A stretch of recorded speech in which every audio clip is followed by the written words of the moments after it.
Anneliese Michel was born September 21st, 1952. Her mother describes Anneliese as being a girl who enjoyed life. She loved to sing and was very intelligent and highly praised. Roughly age 15, she experienced her first seizure, and soon after that she became seriously ill with tuberculosis. This was the first time Anneliese supposedly saw the face of the devil. Her behaviour started to become even stranger. She became withdrawn, depressed. She would refuse to sleep in her own bed. She ended up sleeping on the kitchen floor instead. Eventually, it was believed that she had epilepsy. So in a documentary released about this case, Anneliese's actual EEG results actually shown on camera. The doctors themselves admitted that the scan of Anneliese's brainwaves were not typical of an epilepsy patient. What is up, guys? Welcome back to Paranormal Overload. So last week we talked a little bit about how Anneliese was raised, her background, a bit about the symptoms she started to experience, and our later problems could have possibly been a result of her experiences with tuberculosis and epilepsy. If you didn't catch last week's episode, I'll put it somewhere along here. Still don't know which side it's on. I'm pretty sure it's this side though. We'll see. As mentioned in last week's episode, this is when things are going to start getting a little bit darker. We're going to go into some of the kind of weirder, more demonic things that happened. So let's jump in to episode 2 of the Possession of Anneliese Michel. So we ended the last episode with Anneliese starting her epilepsy medication. Her seizures stopped, but she kept getting more depressed and more withdrawn and continued sleeping on the kitchen floor rather than on her bed. Then things started to get really weird and really scary for the family. One dinner time, while her and her family were sat around the table, they supposedly noticed that Anneliese's hands had turned completely black and had, quote, swelled like balloons. Anneliese supposedly cried out, "I have black hands, forgive me, my saviour."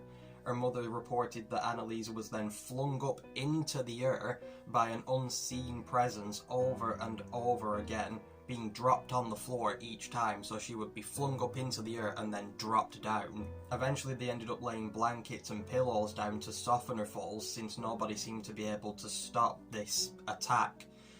Anneliese was supposedly praying all the way through this attack, praying the Hail Mary, and every Hail Mary she would be flung back down onto the floor. And if you remember in my last episode, the floor was supposedly solid stone, so they weren't soft falls either. Father Alt, who, as I mentioned in last week's episode, would later become the one who performed her exorcisms, claimed that her voice would switch to that of a man's, and she would have difficulty entering holy places. One time in 1975 she went on a pilgrimage, which is a journey from one holy location to another.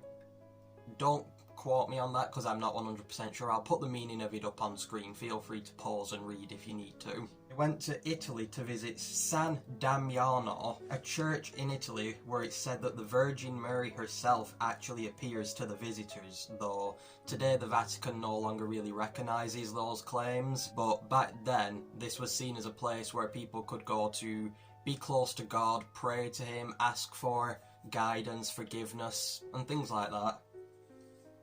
When they arrived at San Damiano, reportedly Anneliese refused to get off the bus, and oh yeah, I forgot to mention, this was supposedly with her school. This was like a school pilgrimage, kind of, and her teacher, who accompanied students on the trip, actually spoke on this experience.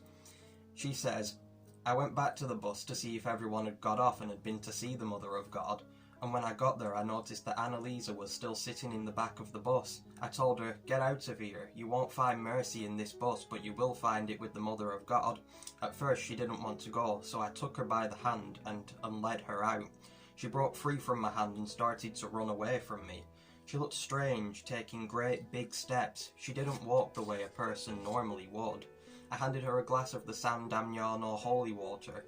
She held the glass to her mouth like she wanted to drink it, but she dropped the glass saying, 'It stinks, it stinks.' The next day Anneliese's father came and I asked him, 'Is Anneliese possessed or is she confused about her faith? Something is not right with her.' One thing to consider here is that apparently Anneliese had stopped taking her medication at this point, as it wasn't really helping her. She hadn't had another seizure, but other problems were beginning to show, and her already existing problems were getting worse and worse. But her parents and her teacher believed that it was her refusal to drink the holy water that sealed her fate and allowed the possession to take place. I do think that the people around her probably weren't helping the situation very much, since a lot of them were highly religious and very devout. They seemed to instantly jump on the idea that Anneliese was no doubt possessed. If it turned out that she was suffering from a medical condition, and they were probably partially responsible for why her problems got as bad as they did. Sometime after the incident at San Damiano, Anneliese confessed to her family that she sees devil faces on the walls. She told them, "They have 7 horns and 7 crowns, they mock me." News of Anneliese's problems and her behaviour had started to spread, and soon Father Ernest Alt had heard about it after being told about the possessed girl in Bavaria, and he supposedly began praying for Anneliese daily.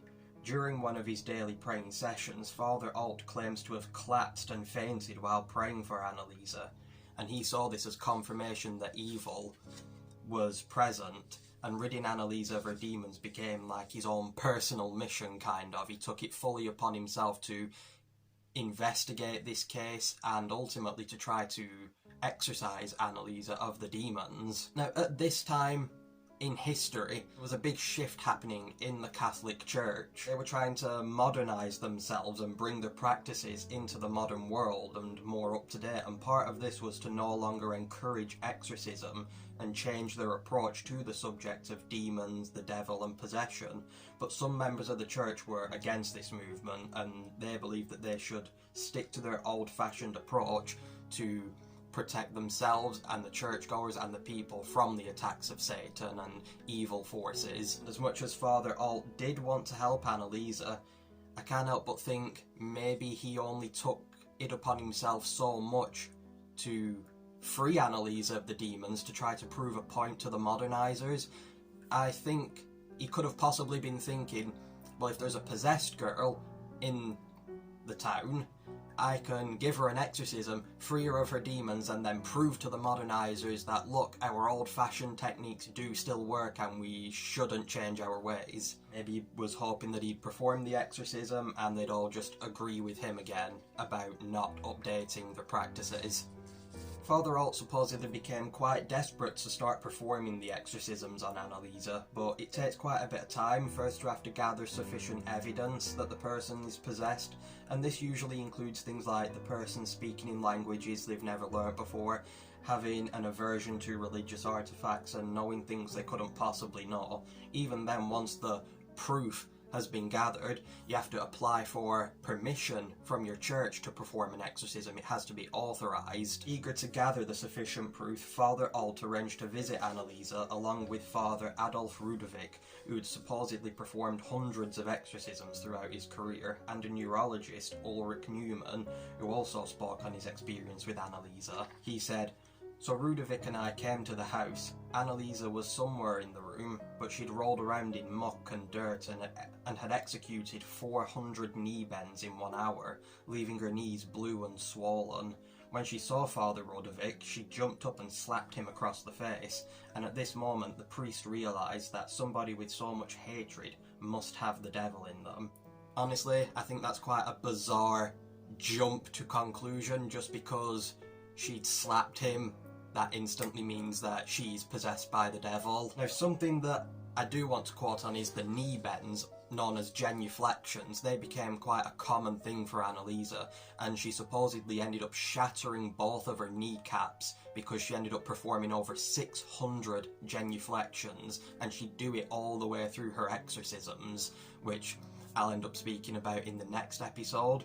In some of the pictures, you can actually see her doing them, or her being assisted to do them during the exorcisms, but like I said, the exorcisms are for the next episode. Now, I know I said that this episode would be a lot longer, and it hasn't really been, but I'm giving you as much as I can. There's not too much readily available information on the case, so hope you enjoyed episode 2, like I said, things got a bit darker, things got a bit freakier, and next week we'll start to cover her exorcisms. Thanks for watching. Hope you enjoyed this. Don't forget to subscribe to my channel and check out my beauty channel. Follow me on all my social medias. Thanks for watching. Bye for now.